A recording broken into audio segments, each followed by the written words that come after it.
नमस्कार। एक बार फिर से आप सभी का बहुत बहुत स्वागत है परीक्षा वर्ल्ड के इस यूट्यूब चैनल में। दोस्तों, आरआरबी एनटीपीसी 2024 की परीक्षा के लिए जीव विज्ञान की टॉपिक वाइज जो हम क्लास चला रहे हैं उसमें आज हम एक और बेहतरीन टॉपिक कवर करने वाले हैं। इस टॉपिक का नाम है अनुवांशिकता। इस टॉपिक से जुड़े जो भी इम्पोर्टेंट प्रश्न बन सकते हैं उनको आज के इस सेशन में हम कंप्लीट करने वाले हैं। तो आइए वीडियो को स्टार्ट करते हैं बिना किसी देरी के। पहला प्रश्न आपके सामने है, वर्तमान आनुवांशिक विज्ञान का जनक कौन है? बेहतरीन प्रश्न है। राइट आंसर क्या हो जाएगा आपका? Gregor John Mendel. इनको जो है वर्तमान आनुवांशिक विज्ञान का जनक कहा जाता है। तो ये फैक्ट आप याद रखिएगा। आनुवांशिकता की जो खोज है ग्रेगर जॉन मेंडल के द्वारा की गई थी, इसी कारण से इनको आनुवांशिक विज्ञान का जनक कहा जाता है। तो ऑप्शन ए आपका यहाँ पे 100% सही हो जाएगा। अगला प्रश्न आपके स्क्रीन पर है, मेंडल के द्वारा अपने चिर प्रतिष्ठित वंशागति नियमों का जो प्रतिपादन है करने में जिस जीवधारी का उपयोग किया गया था वह जीवधारी कौन था? बेहतरीन प्रश्न है। तो आपको पता होगा कि ग्रेगर जॉन मेंडल के द्वारा वंशागति के नियमों का प्रतिपादन किया गया था। तो इन्होंने जब वंशागति के नियमों का प्रतिपादन किया था तो इन्होंने किसका प्रयोग किया था, किसके आधार पर यह नियम तैयार किया था? तो आप याद रखिएगा, गार्डन पी यानी कि मटर का जो है उपयोग इन्होंने किया था। तो ऑप्शन आपका बी यहाँ पे बिल्कुल सही हो जाएगा। आप इसे याद रखिएगा। तीसरा प्रश्न आपके स्क्रीन पर है, मेंडल का आनुवांशिकता का जो सिद्धांत है किस पर आधारित है? बेहतरीन प्रश्न है। तो राइट आंसर क्या हो जाएगा? मेंडल का आनुवांशिकता का जो सिद्धांत है यह लैंगिक जनन पर आधारित है। ऑप्शन बी आपका यहाँ पे 100% सही है, लैंगिक जनन। जीवों में आनुवांशिक लक्षण संतान में ले जाए जाते हैं किसकी मदद से? तो आप याद रखिएगा, जीवों में जो आनुवांशिक लक्षण हैं संतान में क्रोमोसोम के द्वारा, यानी कि क्रोमोसोम को हम बोलते हैं हिंदी में गुणसूत्र के द्वारा ले जाए जाते हैं। तो ये फैक्ट आप याद रखिएगा। राइट आंसर क्या हो जाएगा? क्रोमोसोम के द्वारा। पांचवा प्रश्न आपके स्क्रीन पर है, हमारे शरीर में आनुवांशिकता की इकाई को क्या कहते हैं? हमारे शरीर में जो आनुवांशिकता की इकाई होती है उसको हम क्या बोलते हैं? तो इसको हम बोलते हैं जीन, यानी कि ऑप्शन आपका डी यहाँ पे 100% सही हो जाएगा। किसी भी प्रजाति में जो गुणसूत्र की संख्या होती है, आपसे पूछा गया है कि आयु के साथ वह बढ़ती है या आयु के साथ घटती है या स्थिर रहती है या वजन के साथ बढ़ती है। तो एक चीज़ आप याद रखिएगा, सामान्यतः प्रजातियों में जो गुणसूत्रों की संख्या होती है, जो क्रोमोसोम की संख्या होती है, वह निश्चित व स्थिर रहती है। तो राइट आंसर क्या हो जाएगा? ऑप्शन आपका सी यहाँ पे बिल्कुल सही हो जाएगा, स्थिर रहती है। मनुष्यों में जो है गुणसूत्र कितने जोड़े होते हैं? तो 23 जोड़े जो है गुणसूत्र होते हैं। यहाँ पे 23 जोड़ा जो है गुणसूत्र होता है मनुष्यों में। तो ये फैक्ट आप याद रखिएगा। वहीं टोटल संख्या की बात करें तो टोटल हो जाएगा 23 जोड़ा का कितना हो जाएगा? 46 हो जाएगा। तो टोटल अगर पूछ ले राइट आंसर तो आपका 46 गुणसूत्र होते हैं। अगर जोड़ा पूछ ले कि मनुष्य के शरीर में कितने जोड़े गुणसूत्र होते हैं तो 23 है, तब आपका राइट आंसर हो जाएगा। यहाँ पे मैंने डिटेल भी लिखी हुई है तो इसको आप देख सकते हैं। टोटल मनुष्यों के शरीर में 2n गुणसूत्र पाए जाते हैं टोटल, यानी कि 46 गुणसूत्र पाए जाते हैं। यानी कि 23 जोड़े की बात जोड़ा पूछे तो आपका राइट आंसर जोड़ा हो जाएगा कितना? 23 जोड़ा गुणसूत्र मनुष्यों में पाया जाता है।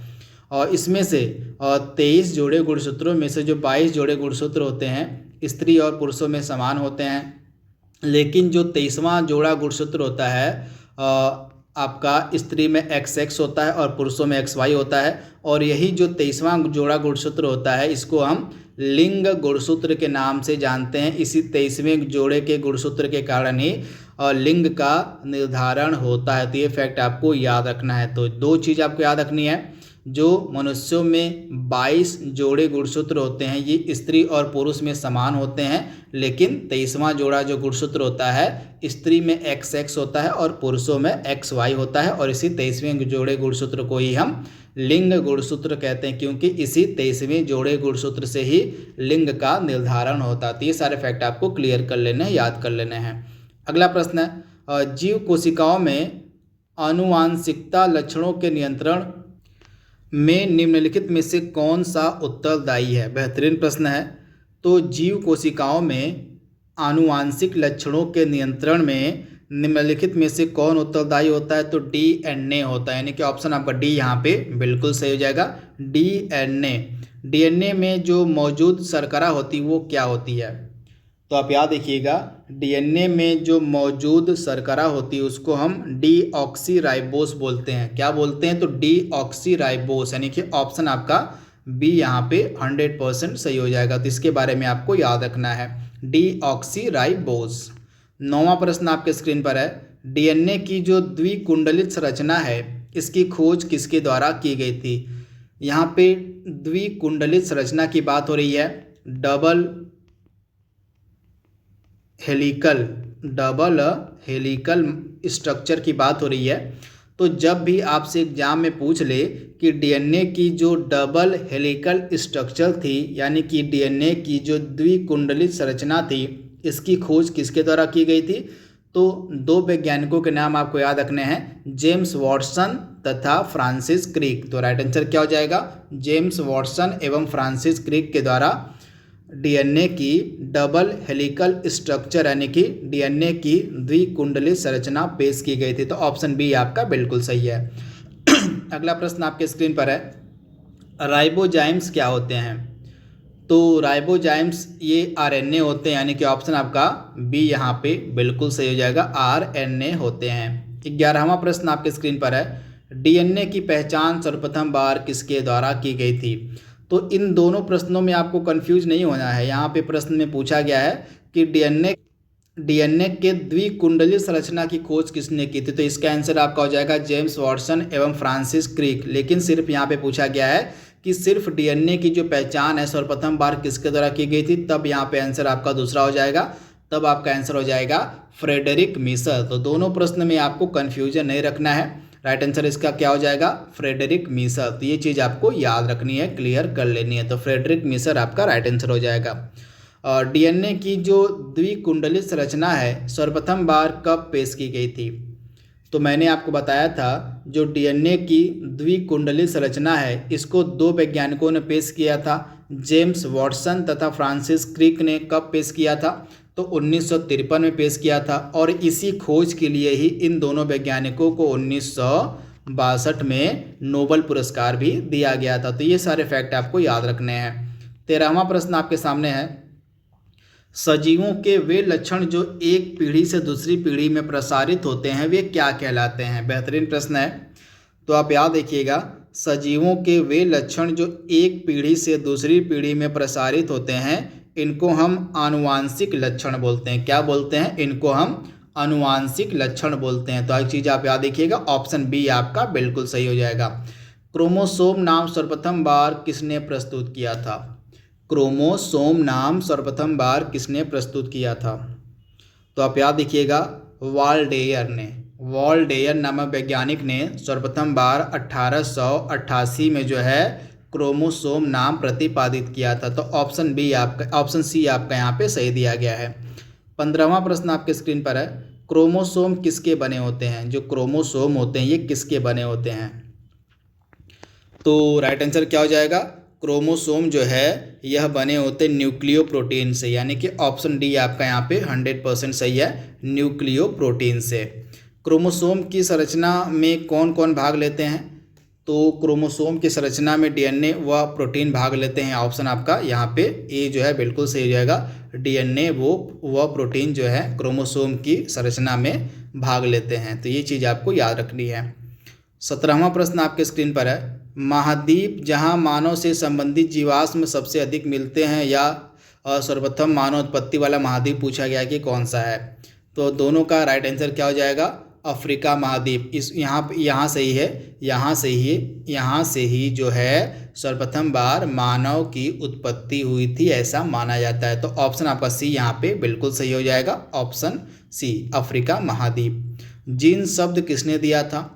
जीन शब्द किसने दिया था? मैंने आपको बताया था कि जीन जो है हमारे शरीर में आनुवांशिकता की इकाई होती है, और यह जो जीन शब्द है दिया गया था WL जोहानसन के द्वारा, यानी कि ऑप्शन आपका यहाँ पे बी जो है 100% सही हो जाएगा, WL जोहानसन के द्वारा।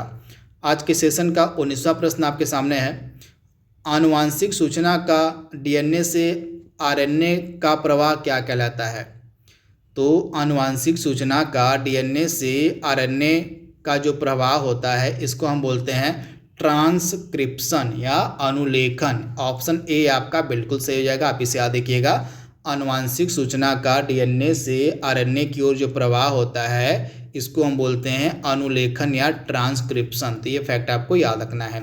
आज के सेशन का लास्ट प्रश्न आपके स्क्रीन पर है, ओपेरॉन अवधारणा का प्रतिपादन किसके द्वारा किया गया था?